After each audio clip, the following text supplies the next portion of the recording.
Из суда номер 2 видеообращение и письменное обращение из материалов уголовного дела в отношении осужденного Молдашева, которым связано с отношением 9 квартир и B-групп.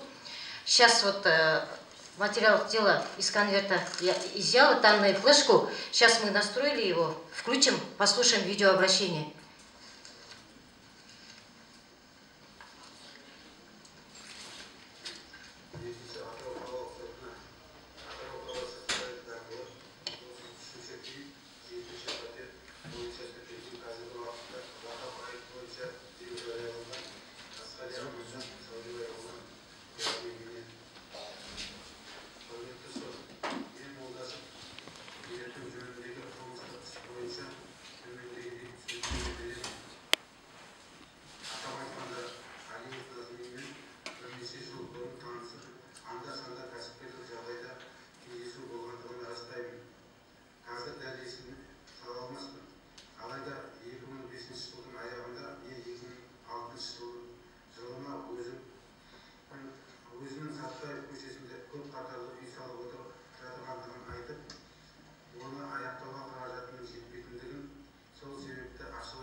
Жеке қаражатынан бірнеше күннен кейін өзінің кабинетінде Алиев Назминге 9 пәтердің ақшасын толығымен төледім.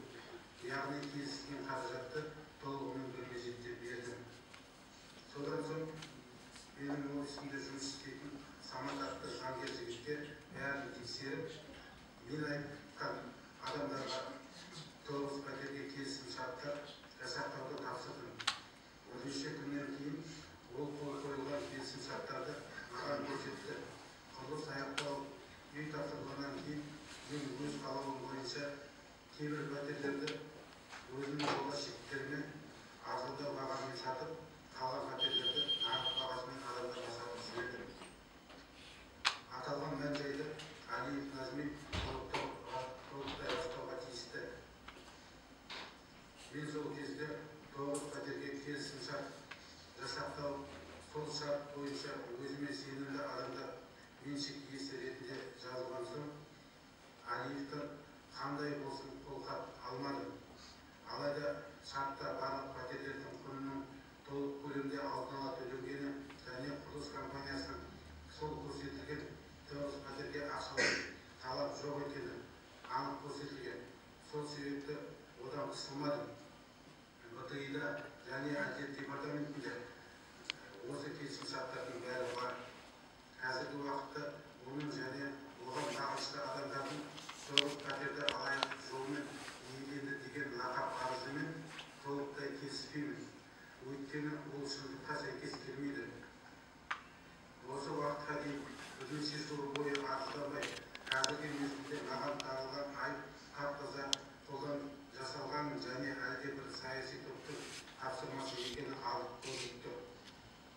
Жағдайы жоқ, аз қамтылған отбасылары мен мүгедектерге әлеуметтік жағдайды жақсартып, қоғамда спорт саласына көрсеткен көмегім бұл лақап айып бойынша көрсетіп отырғаны ондаған есе көп екендігін халық айтсын.